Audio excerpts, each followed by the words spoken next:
Yeah, Come on, come on. Here we go. Yo, this is Queen Come Latifah. on. Bringing this song to you about a place you might live. Here we go. In case you don't understand, it's called New Jack City.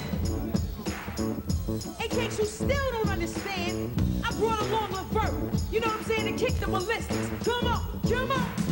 For love money, you will steal from their brother. For love money, you will rob their own brother. People don't let money, come on, strength. Don't let money change you.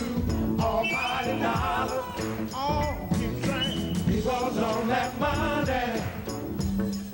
Don't let money change you. Almighty dollar, here to keep on changing up your mind. Here to keep on changing up your mind. So I say, don't let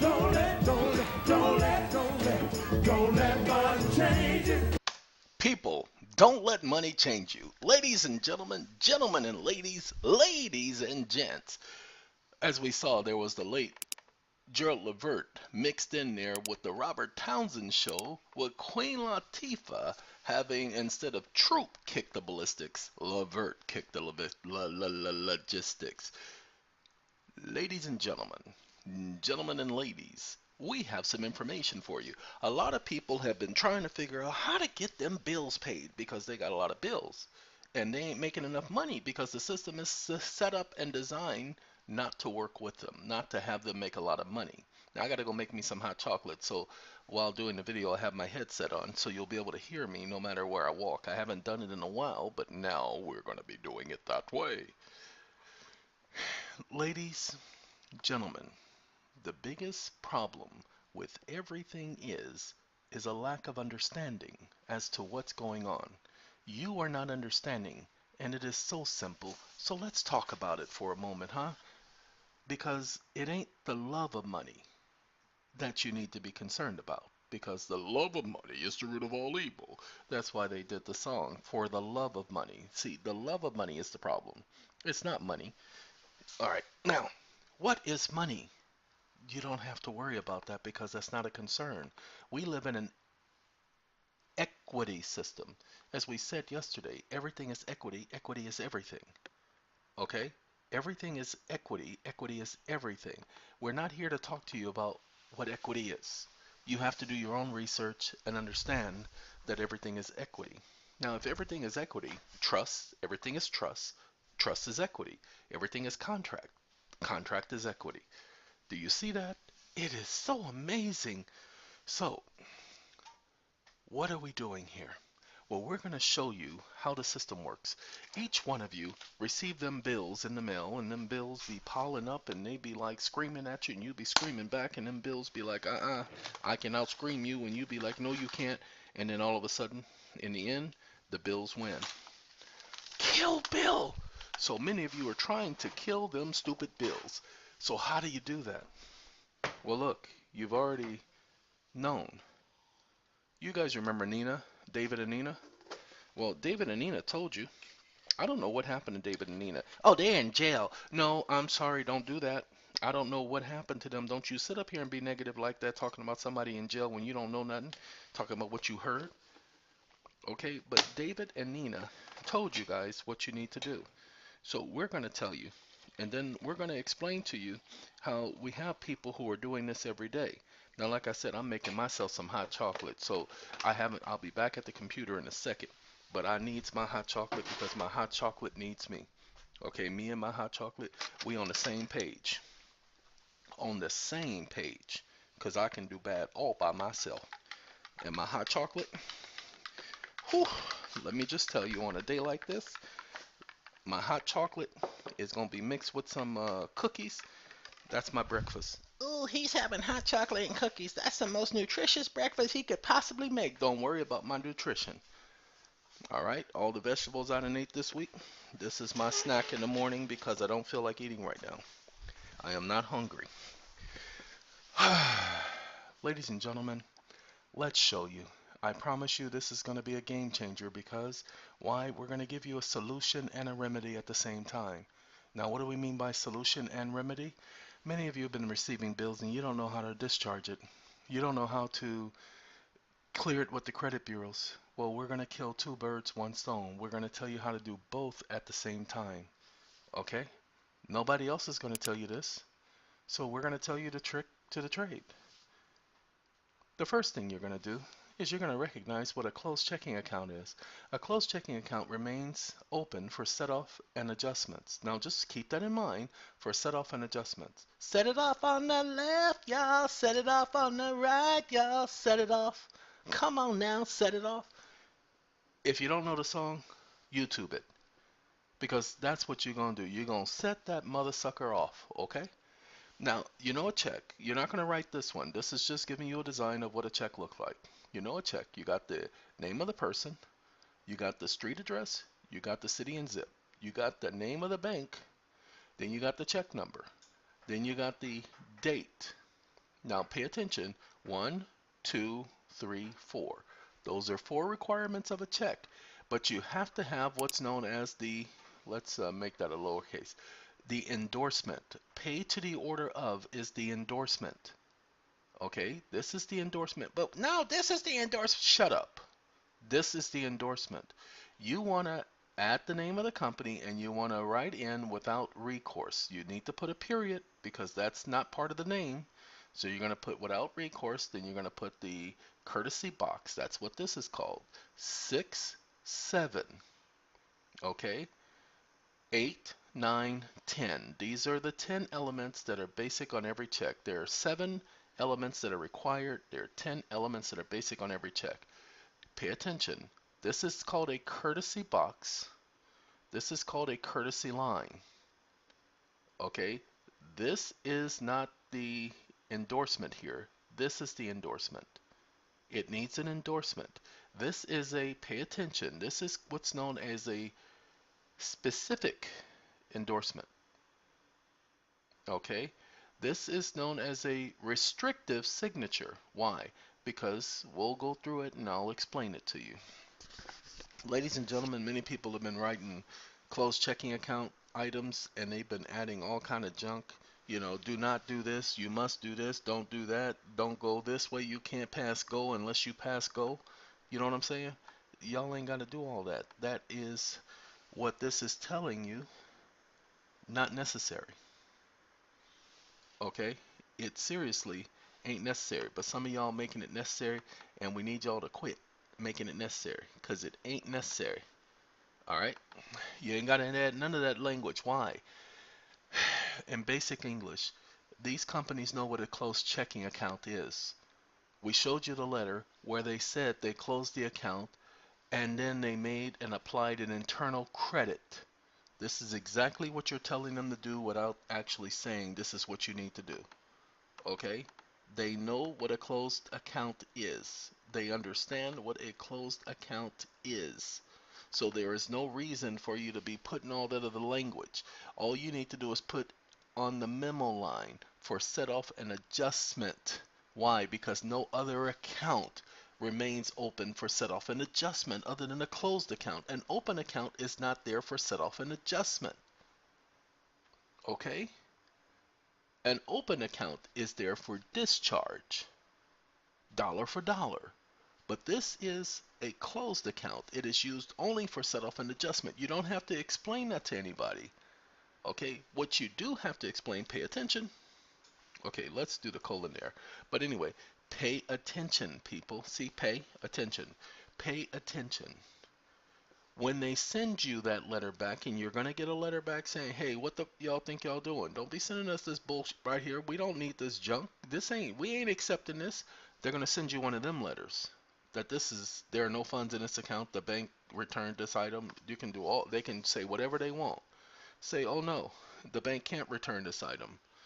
This account is open for set off and adjustment. Please follow the principles of GAAP, General Accounting, Accepted Accounting Principles, Practices, whatever it stands for, GAAP. Say, tell them to follow GAAP. Fall into the gap. Tell them to follow GAAP and apply the adjustment as required in law and by your contract.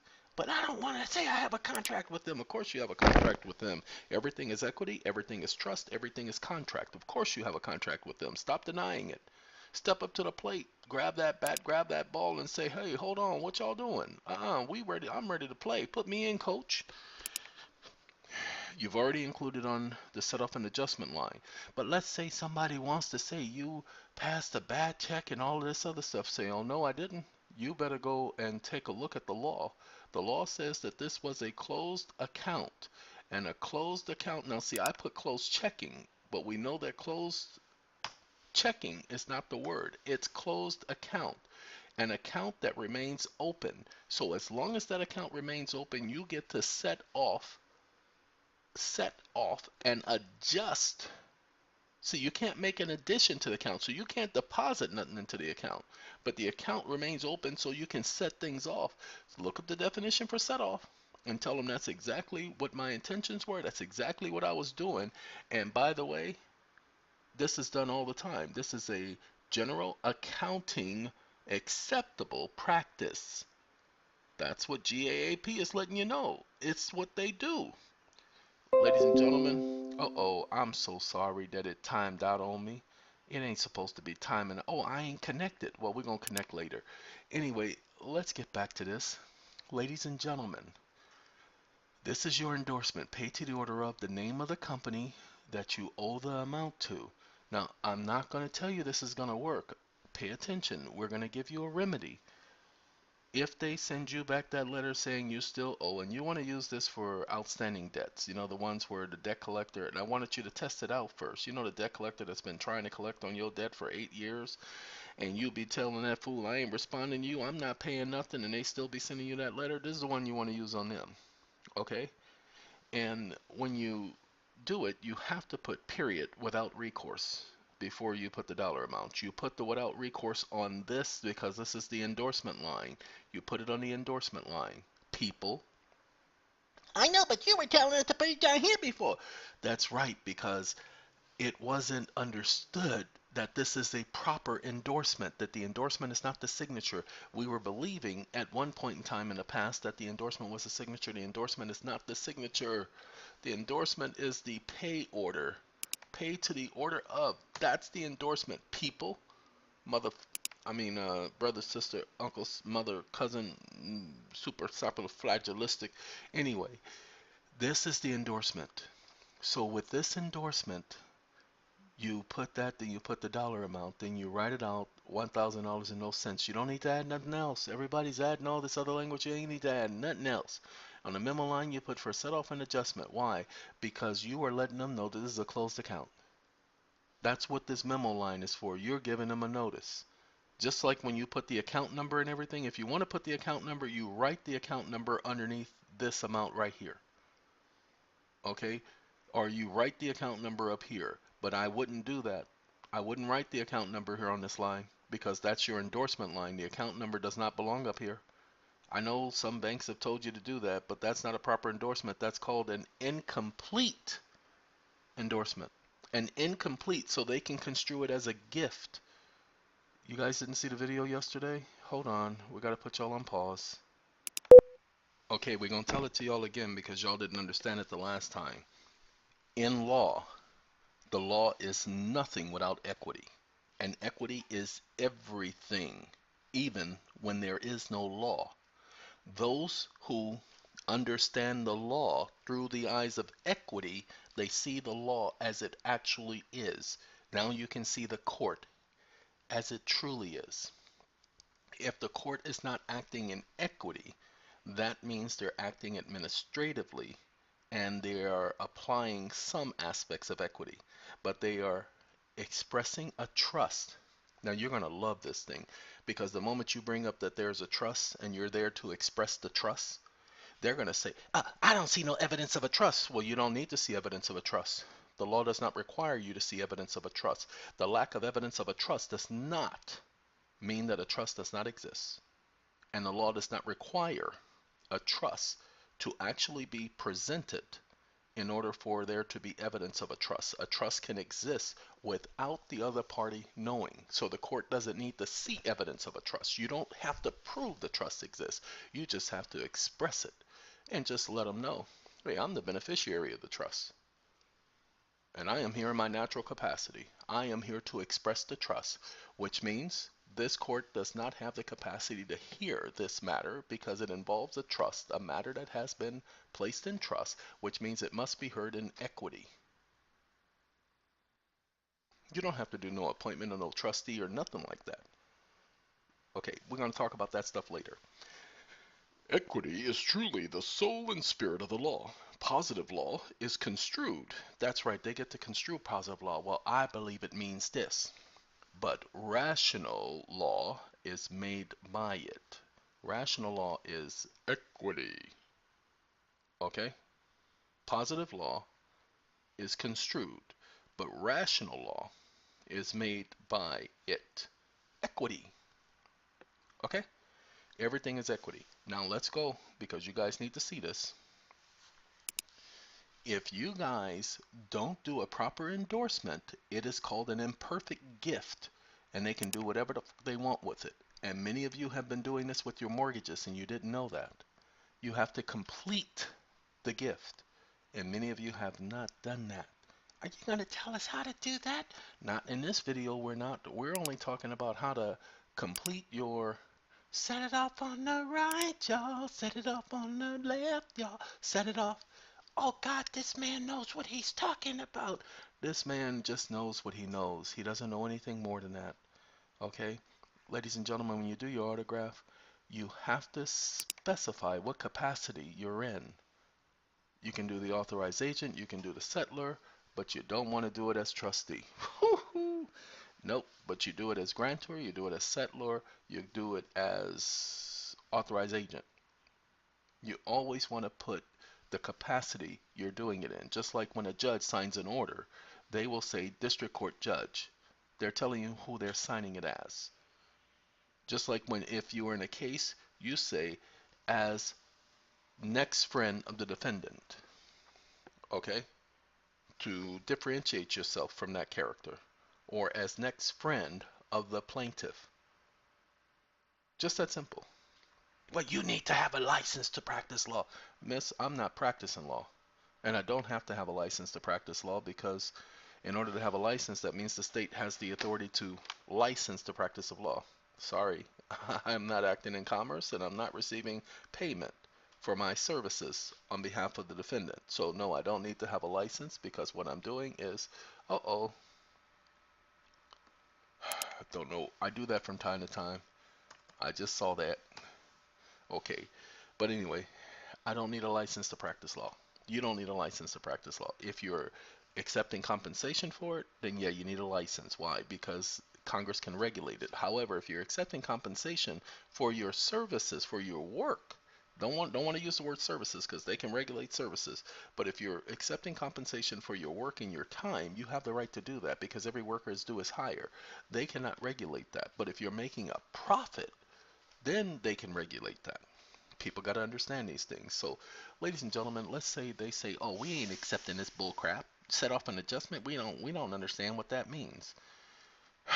Then you write them back and you say, "I'm sorry. This is part of the general acceptable accounting practices, GAAP, comma, your accountant is fully aware of what this means, comma, and according to GAAP, I am permitted to set off and adjust this through this account which remains in place specifically for set off and adjustments, period." So please adjust the account, offset the amount, credit the account, and zero it out. Send me my record showing that the account is paid, and we done. Now, of course, they're not going to want to do that. They're going to want to argue. Don't worry about that. You keep a copy of the closed checking account item and you send that to the 3 credit bureaus with a letter saying that you've already paid that debt. That's it. The bank can't dispute it because now you get to demand that they show their tax records indicating that you haven't done it. which they can't because that would put them in a pickle. And you don't mind putting people in a pickle because they go good with lettuce and tomatoes. It's called a pickle, lettuce, and tomato sandwich. Some of y'all done had one of them at least one time in your life. All right, ladies and gentlemen and ladies, look what I just did. I just helped you get rid of some of those nasty little debt collectors and clear your credit at the same time. Oh my goodness. And he told us how to do an endorsement and how to just put on a memo line just for set off an adjustment. That way, if anybody questions it, we can just say, they knew that it set off an adjustment only applies to closed checking accounts.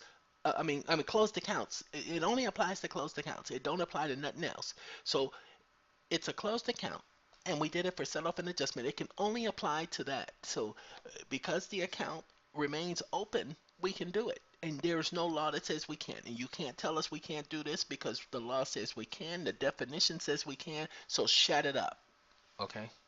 He even taught us how to do our autograph. He told us that we need to do it in a capacity. We can't just be signing things because it makes it incomplete. And we can't do a pay to the order of without the period, without recourse, because that makes us liable for it. So we have to do it without recourse, but we have to put it on the endorsement line. See, he told us all of that, and we paying attention. We're going to go back and listen to this video again because we need to make sure what he's saying.